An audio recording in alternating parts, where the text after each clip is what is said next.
If I can't keep my head held high enough, I'll just speak love and watch the smiles come, bring my spirits up. There's some shit I like to fix, but I still know that I'm blessed.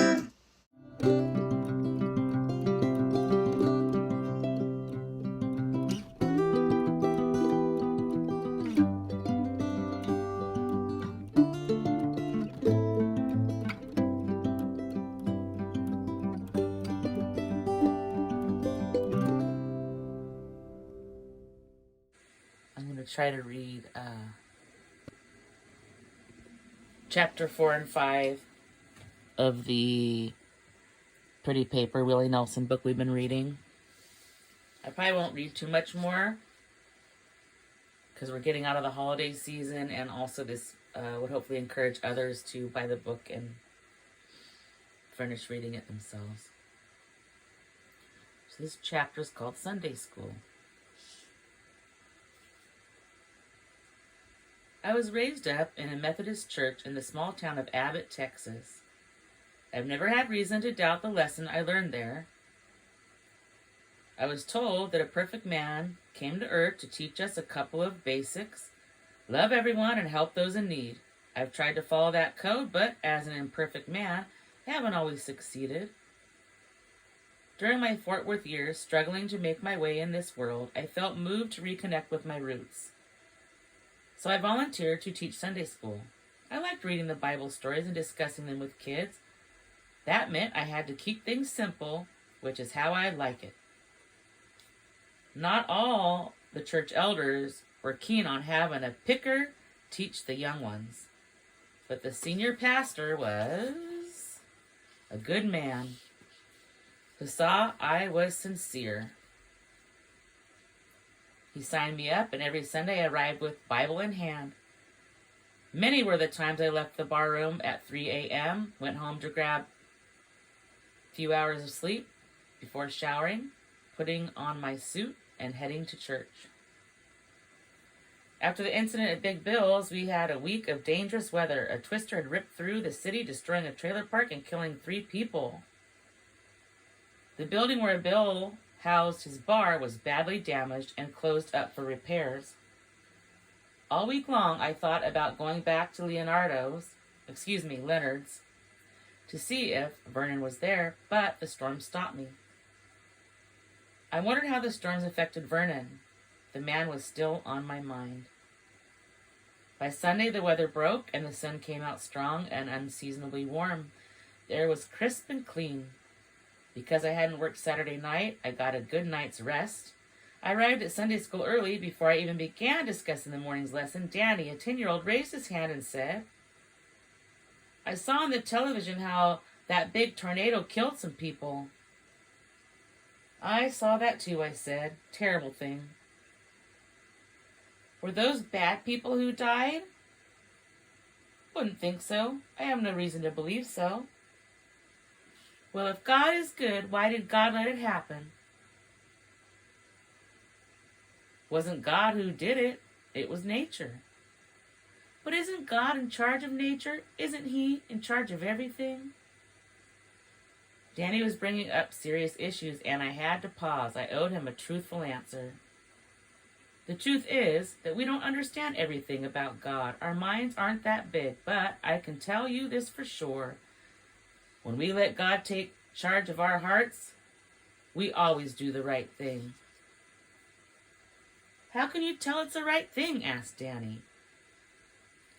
"It's like when you share your food with someone who's really hungry. It feels good on the inside. My granddaddy busted his hip and can't walk too good, so I helped him down the porch steps this morning. Is that what you mean?" Smiling, I said, "That's just what I mean." For the rest of the morning, I abandoned the planned lesson and let the kids tell stories of how they had helped out others and how good it felt. Freckle-faced Mary talked about directing a fireman to the family cat caught up in a tree. Manuel proudly explained how he helped teach the alphabet to his younger brother. Paulette told us how she watched television with her blind aunt and described everything that was on the screen. Last Thanksgiving, Tommy joined his mom at the food bank,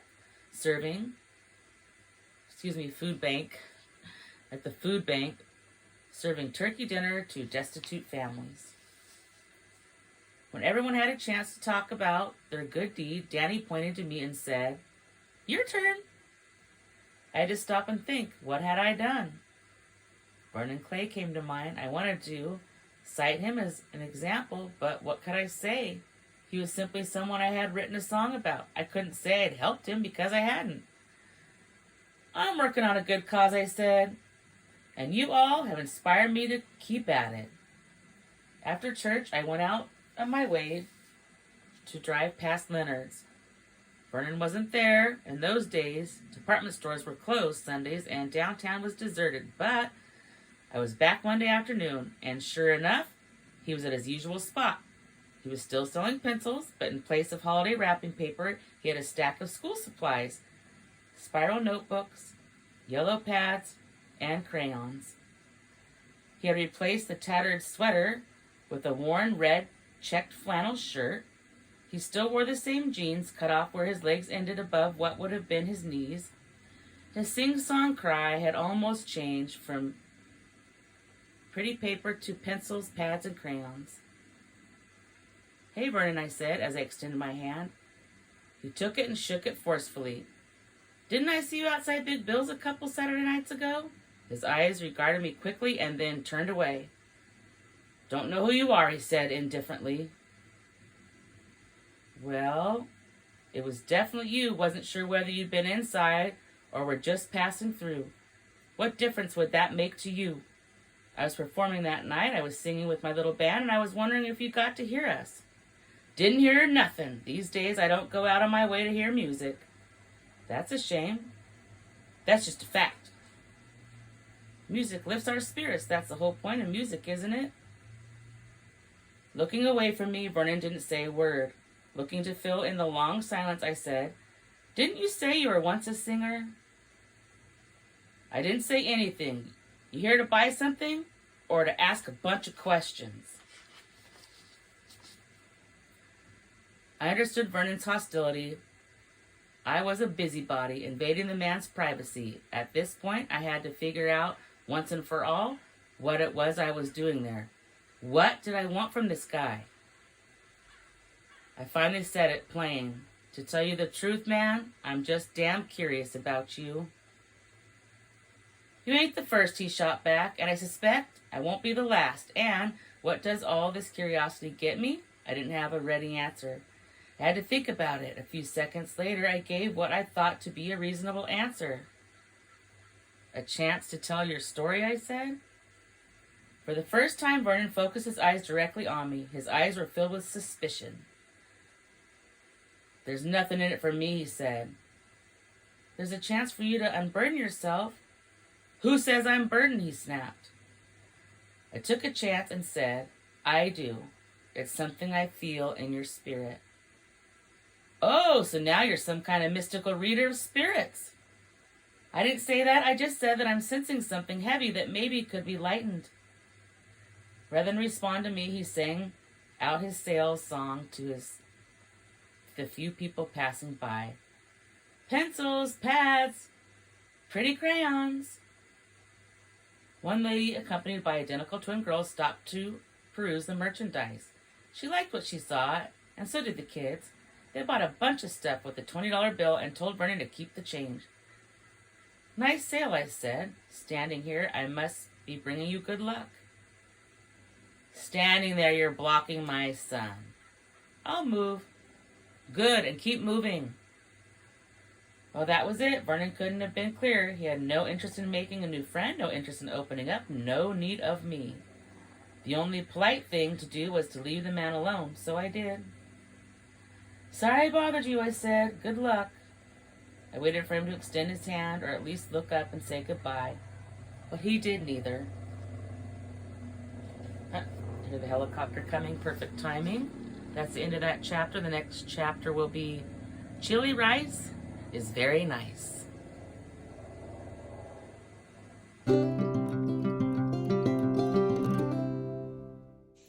guys, I'm going to read chapter 5 of the Willie Nelson book, Pretty Paper, The Christmas Tale. And that's all I'm going to read for this season. So I recommend reading the book. And comment down below if you want me to finish reading it maybe next season or something. I don't know. But I'm going to at least read this chapter here. It's called Chili Rice is Very Nice. My dog is over by the camera. Why? Because I said chili rice, you think there's something to eat here? Okay. She's so funny. I don't know why she's sitting here staring at me. But anywho, let's read the book. You want me to read to you, girl? A day later, I drove over to Big Bill's. Felt the need, I suppose, to hang out with some people who, unlike Vernon, wouldn't mind seeing me. Bill was busy supervising the installation of a large piece of glass for his front window, which had been blown out in the storm. After the repair had been made, he invited me in for some beer. On the jukebox, George Jones was singing Tender Years. Once I fixed that busted drain pipe in the back, I should be open for business tomorrow, he said. Tuesday nights are slow, but if you and your boys want to play for tips, have at it. Might be a good way to keep us out of trouble. Sorry, my dog's distracting me again. Talking of trouble, the other night before the trouble broke out, before that jackass came at you with a knife, I was fixing to ask you about that song you sang, the one about Christmas shopping. Pretty Paper? That's the one. You were writing about Vernon, weren't you? The guy with no legs who's always out there in front of Leonard's. Yeah, he did inspire me. Fact is, I've been trying to talk to him and learn his story.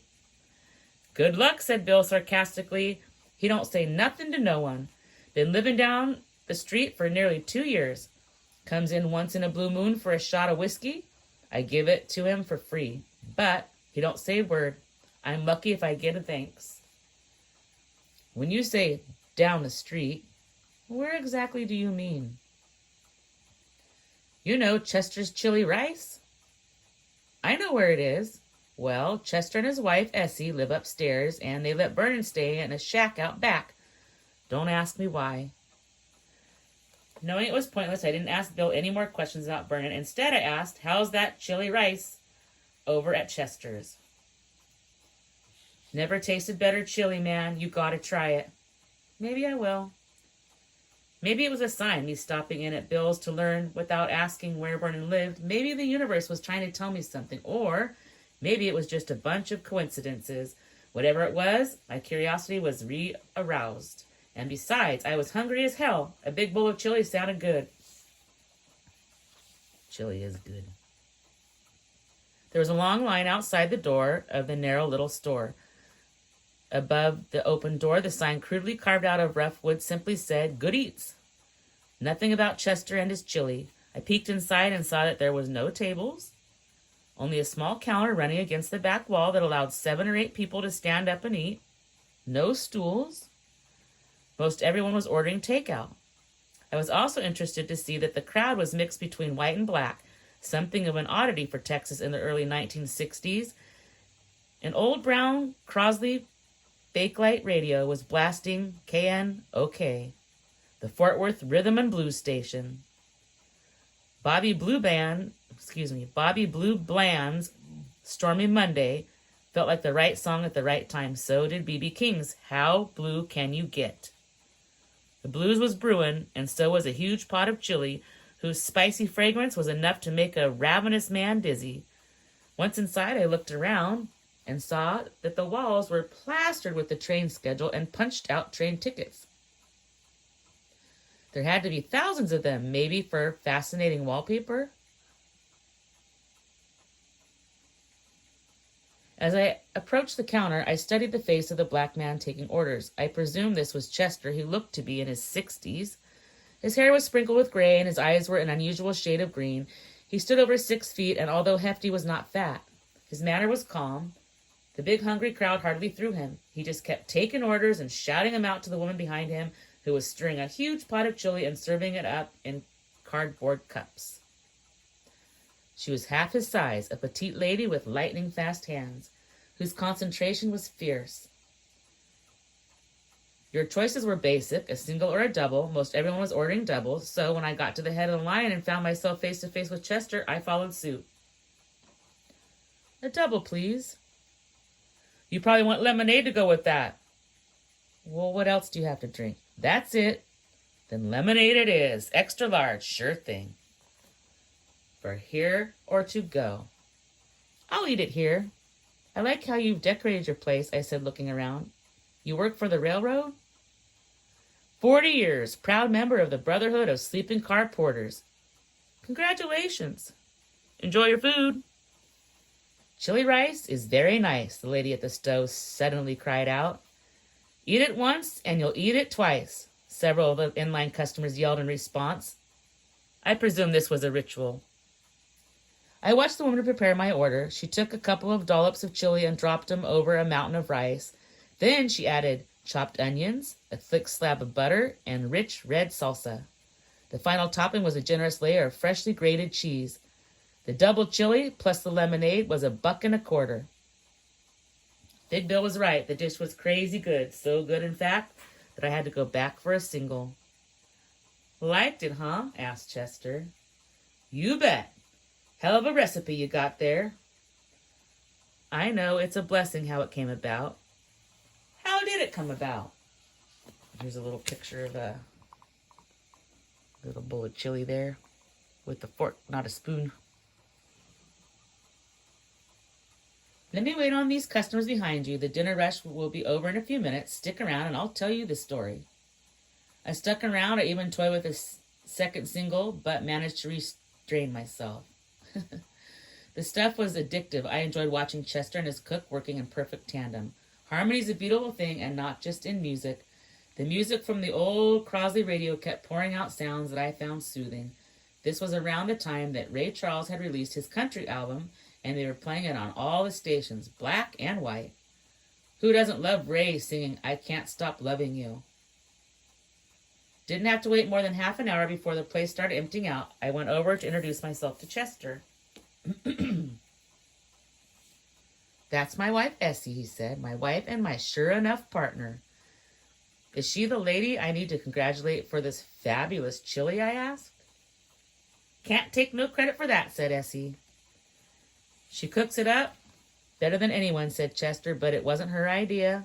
Wasn't mine either. Came about in a strange way. You see, while I was working the trains all those years, Essie was working as a cook for the Zale family, the ones that own all those jewelry stores. Damn good cook, too. Her idea was to retire when I retired. Then we'd open a chicken and waffles restaurant. You see, we never had kids, and given how we're both tight with the dollar, we'd put some good money away. This is some 5 years back. Essie'd been cooking this fried chicken, mind you, her whole life. People swore by it, and the waffles were light and fluffy. We opened our place right in this here location, but for some reason, try as we might, we couldn't catch a fly in here. We put up flyers on the telephone poles, even gave away free samples in the bar rooms, but we just didn't catch on. We were just about to close up shop when one day this man comes in, a white man without no legs. He moves along on a wooden board with wheels using his arms. Got him these powerful arms. You can't help but feel sorry for him, so I tell him, don't worry about paying for his food. Naturally, he's grateful while he's eating his chicken. He overhears me and Essie talking about closing down. Very polite-like, he asks, why would we do that when the food's so good? Probably because there's so many other places where you can get fried chicken. Have you ever thought about chili, he asks. I like chili, I say, but it's not one of Essie's specialties. Then he proceeds to talk about this recipe his grandma used, and he'd be happy to give it to us. Can't explain why, but something told me to listen to this man. Something about how downright genuine he was. So right then and there, I ran out and bought all the ingredients he told me to get. Step by step, he told Essie what to do. A little bit of this, a little bit of that. Stir it, dice it, salt it, sweeten it. You know, I'm no cook, so I can't even tell you how it came together. I can, said Essie. I knew straight off that this man knew what he was talking about. When I whipped up the first batch, he tasted it and said, nope, it wasn't exactly right. I'd oversalted, so I tried it again. Can you believe it? Took 9 or 10 times before I got the flavor he said was right. That's when I tasted it, said Chester, and man, that's when I was sold. No doubt this chili rice was a winner. And the man who gave you the recipe is Vernon, the same man who sells pencils and paper, I asked. Oh, you're a friend of Vernon's? Asked Chester. Didn't think Vernon had any friends, said Essie. Not exactly a friend, I said, an acquaintance. Big Bill from down the street told me he lives here. That's the least we could do for Vernon, said Chester. We wouldn't take no money. He wouldn't take no money, not a dime. Said as long as we let him eat that chili for free, that was enough. But it wasn't enough, said Essie, not when I followed him home one day to find that he had no home. Poor soul was living out by the railroad tracks in some nasty old tool shed. I said, Vernon, this will not do. Not after you helped us the way you did. We got a little one-room apartment back of this building we bought with our savings. We're thinking of renting it out, and it looks like we found a tenant. Can't afford it, he said. That's when I put my foot down and said, decision's been made, Vernon. God has blessed us by bringing you in our life, and all we're doing is giving back the blessing. You ain't charging us nothing for your recipe, and we ain't charging you nothing for a decent place to stay. When did all this happen, I asked.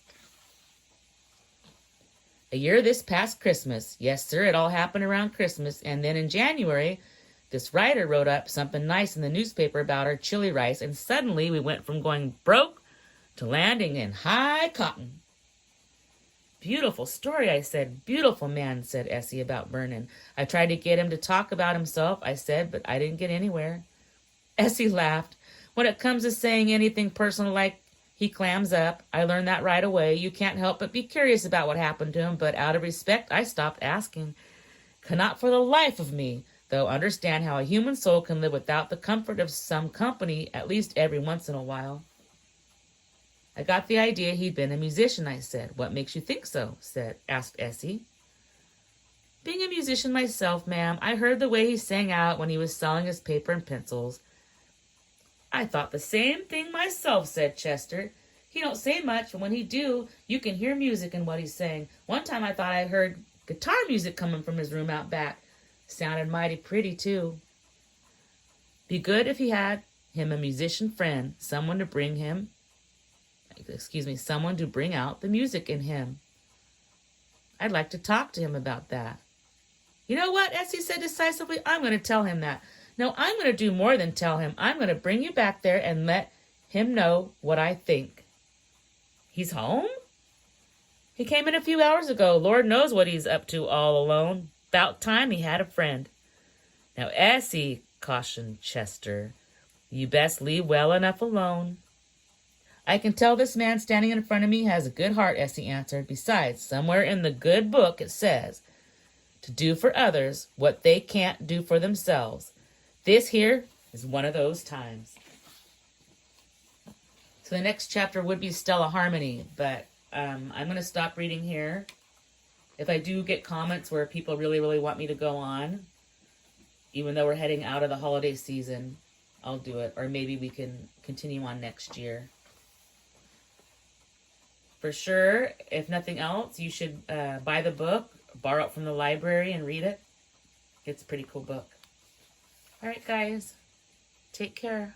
Bye.